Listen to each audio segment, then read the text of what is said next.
Bonjour à tous. Donc aujourd'hui et tout de suite, qu'est-ce que l'on fait? On découvre le petit bijou qui est le Smart Grinder euh, by Sage pour eh bien, tout simplement moudre à la maison son café. Et si vous avez en tête que ce moulin ne va vous aider à moudre le café que pour l'espresso, eh bien vous vous trompez. Et c'est l'un de ses avantages. Donc on va voir quel type de moulin propose Sage et pourquoi, pour quelle fonction, et si c'est un petit peu à la hauteur de leur machine, à savoir est-ce que c'est un concentré d'ergonomie, d'expérience du specialty coffee ou non. Donc je rappelle simplement une évidence sans aucun doute que la mouture est un point fondamental, peut-être le premier point du barista et de toute extraction. Donc, vous avez vu que sur la majorité des cafés, des machines à café Sage, la mouture se règle très facilement par une petite molette qui est en général placée sur le côté. Et puis la dose, le dosage se règle frontalement ou dans les recettes pour toute la gamme touch. Donc que vous ayez une machine de la gamme automatique ou manuelle, en général, vous avez le moulin associé à la machine. Ça, c'est vrai toujours, sauf pour trois machines.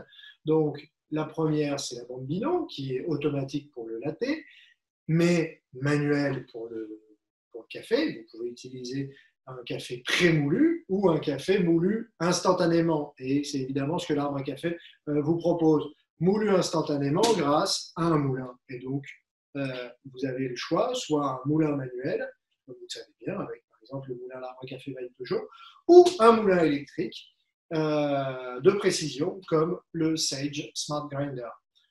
Euh, vous avez également la Duotep qui n'a pas de moulin intégré, pour lequel il vous faut effectivement un moulin en plus. Et puis la Dual Boiler, donc la deux chaudières, la double chaudière.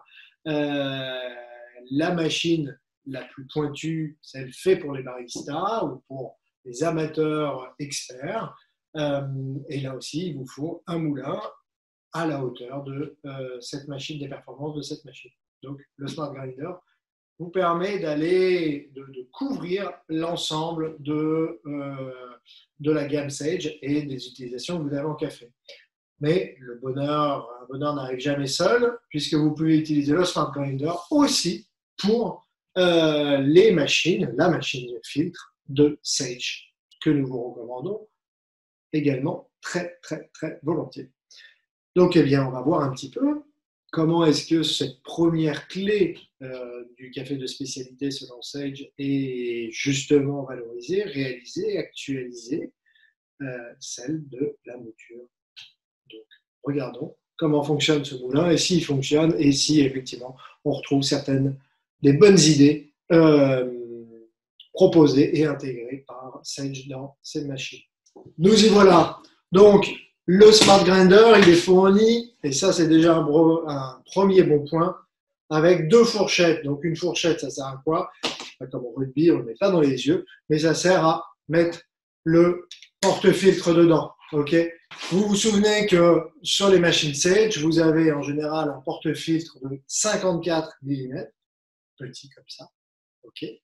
Et puis sur certaines machines, comme la Dual Boiler ou l'Oracle Touch, vous avez un porte-filtre professionnel de 58 mm. Donc, ils n'ont pas la même largeur. Et évidemment, vous ne pouvez pas vous servir de la même fourchette, puisque la fourchette vous permet de laisser le porte-filtre debout. Donc, si j'utilise une mauvaise fourchette, eh bien, le porte-filtre tombe. Okay, donc, première bonne idée, et hyper simple à attacher, eh bien, c'est de vous proposer deux fourchettes, donc d'avoir un moulin qui va vous servir quelle que soit la machine à espresso.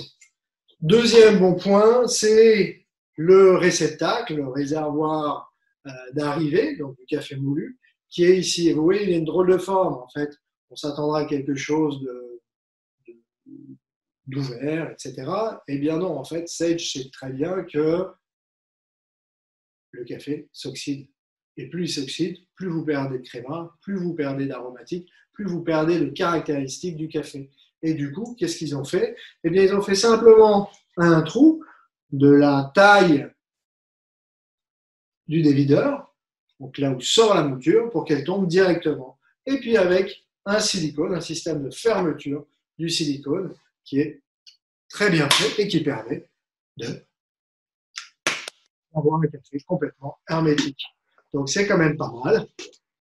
Il n'y a pas de raison que ça s'enlève ou que ça se casse. Okay, donc je visse et je dévisse. Alors, c'est en plastique, c'est pas en verre. Malheureusement ou heureusement, ça se casse moins, mais c'est un petit peu moins durable, évidemment. Donc, qu'est-ce que j'ai? J'ai un moulin, vous l'avez compris, qui va effectivement me servir pour toutes les machines Sage, ou toutes les machines d'ailleurs qui utilisent un porte-fil de 58 ou un porte-fil de 54, et pour toutes mes autres préparations, que ce soit la machine filtre par Sage, ou la piston, ou mes filtres, ou ma Chemex, ou mon Aeropress, ou etc., etc., etc. Même le siphon. Donc vous pouvez tout faire avec, et c'est déjà bien. Alors on se méfie toujours dans le café quand on peut tout faire avec tout, parce que, comme disait Pierre Bourdieu, on peut tout faire sauf n'importe quoi. Donc regardons un petit peu s'il fait n'importe quoi. Je le mets en marche. Alors comment est-ce qu'on le met en marche? Il y a écrit Start, c'est quand même assez pratique. 3 boutons et puis 3 informations sur mon écran LCD, le temps de mouture, le nombre de shots que je veux, donc est-ce que je veux un seul café ou 2 cafés pour l'espresso. En fait, ça va me permettre évidemment d'enregistrer le temps de la mouture et puis surtout la taille de la mouture avec une fonction numérique et puis une échelle qui défile ici. Donc plus je tourne et plus je grandis ou j'affine la mouture. Donc c'est quand même hyper simple. Et pour commencer, j'appuie sur Start, je peux même mettre une pause et puis continuer. D'accord? Donc c'est très simple, on va le voir tout de suite, comment faire. Mais avant, je voulais vous montrer 2 petites astuces ou 2 petits faits qui font que Sage pense ergonomie et praticité. Donc ça, eh bien, on peut l'enlever très facilement, le laver parce qu'on sait toujours qu'il y a du café qui tombe dessus. Et puis, vous avez le Sage est toujours fourni avec une petite brosse pour pouvoir nettoyer les meules. Et on retrouve surtout la même trémie qu'on retrouve, ou le même type de trémie qu'on retrouve sur les moulins. Donc avec un joint de silicone qui permet que ce soit fermé hermétiquement, le petit anneau qui permet qu'on puisse le prendre, et puis cette même simplicité, je prends la boîte de stockage, hop, cette même simplicité pour vider le moulin, hop, vous voyez, et donc pour pouvoir changer de café évidemment quand je veux. Voilà. Donc ce système de fermeture qui est quand même hyper simple. Je vous montre comment nettoyer les meules, puisque les meules sont très faciles à nettoyer, à époussiérer. Il suffit de prendre un coup d'aspirateur pour le vider ou le renverser simplement, et puis ensuite venir servir de la petite brosse. Les meules sont facilement démontables, il suffit de bien les remettre, mais il y a des repères pour la nettoyer parfaitement. Alors on met évidemment jamais d'eau dedans, jamais d'humidité dedans, et on respecte bien les repères pour pouvoir fermer. Donc on a vraiment quelque chose de facile. Ça, la trémie, eh bien, évidemment, on peut la nettoyer, surtout si vous achetez des cafés autres que l'arbre à café, c'est-à-dire qu'ils vont être huileux, trop torréfiés, brûlés, et donc ça, vous allez avoir au fur et à mesure un petit peu de graisse. Donc, alors on la lave à l'eau chaude. Savonneuse en la rinçant bien, évidemment. Voilà pour l'entretien, les petites idées. Voilà. On ne parle pas de l'esthétique, mais de la finition. On a une finition, comme vous l'entendez, inox et plastique, qui fait que le moulin va bien avec toutes les machines Sage sur le plan esthétique. À l'arbre à café, on est assez pointilleux sur la propreté, sur la praticité, parce que si on vend du café, c'est pour que vous l'utilisiez en le buvant et pas en éclaboussant ou en mettant partout dans votre cuisine. C'est un peu l'un des points critiques. Donc ici, on a quelque chose un peu contre-intuitif, et c'est pour ça qu'il y a bien cette mention, c'est qu'il faut effectivement insérer jusqu'au bout. Vous voyez, il est tenu, il y a un aimant qui le tient et qui vous fait comprendre que c'est enclenché. Donc, je vais moudre et puis on va voir s'il y en a partout ou pas. Si, bref, il y a un petit peu d'éclaboussure. Je vais même changer la taille de la mouture, plus ou moins pas. Hop. Eh ben, c'est plutôt pas mal, hein. Voilà. Pas de pluie de café, rien. Tout est tombé effectivement dedans. Voilà. Et donc une fois que j'ai moulu, eh bien je ferme. Surtout, je ne le mets pas au frigo, je le mets à l'abri de la lumière et à l'abri de la chaleur. Ok. Donc on va voir maintenant ce qu'il en est avec effectivement les fourchettes. Est-ce que c'est facile à faire? Ben oui, c'est hyper facile à faire. Vous avez entendu le clac et c'est très facile à enlever. Donc vraiment, chez moi, je peux l'utiliser pour le fil ou pour l'espresso. D'accord?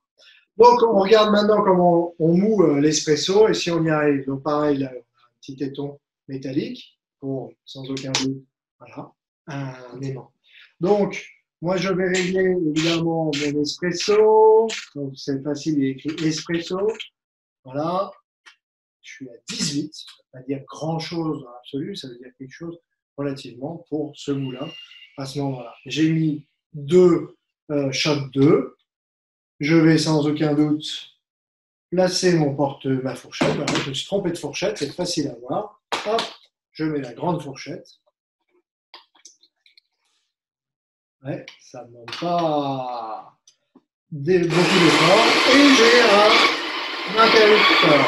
Donc, comme j'ai changé la taille de la mouture, il faut que je me sépare d'une partie de la mouture qui vient de tomber parce que c'est le temps du réglage. Et on y va.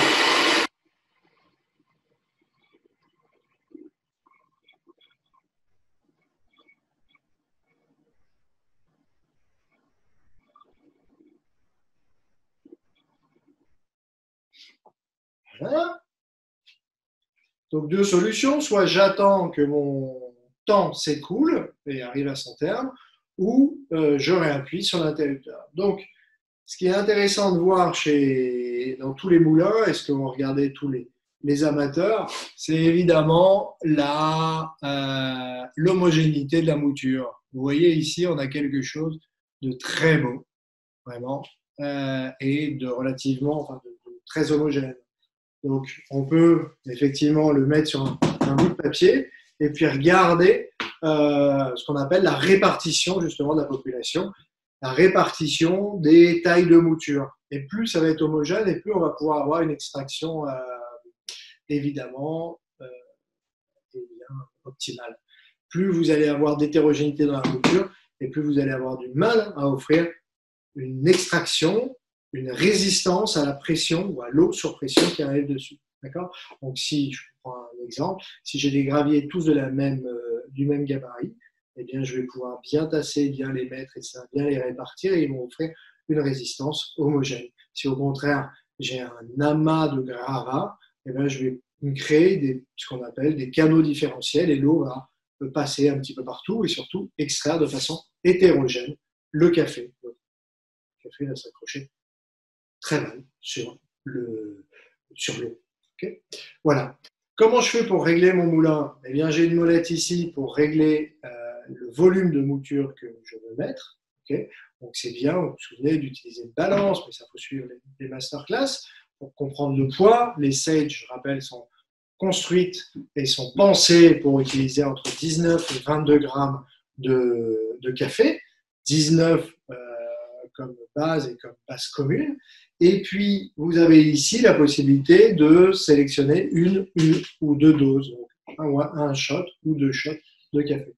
Et puis, la molette sur le côté, comme sur toutes les machines, c'est la même molette d'ailleurs que sur l'Oracle Touch ou sur la Dual Boiler, vous réglez la finesse de la mouture. Donc, vous vous souvenez qu'évidemment, quand vous avez modifié le moulin, la mouture, il y a ce qu'on appelle une rétention, donc il faut évacuer un petit peu de mouture le temps que les meules se serrent.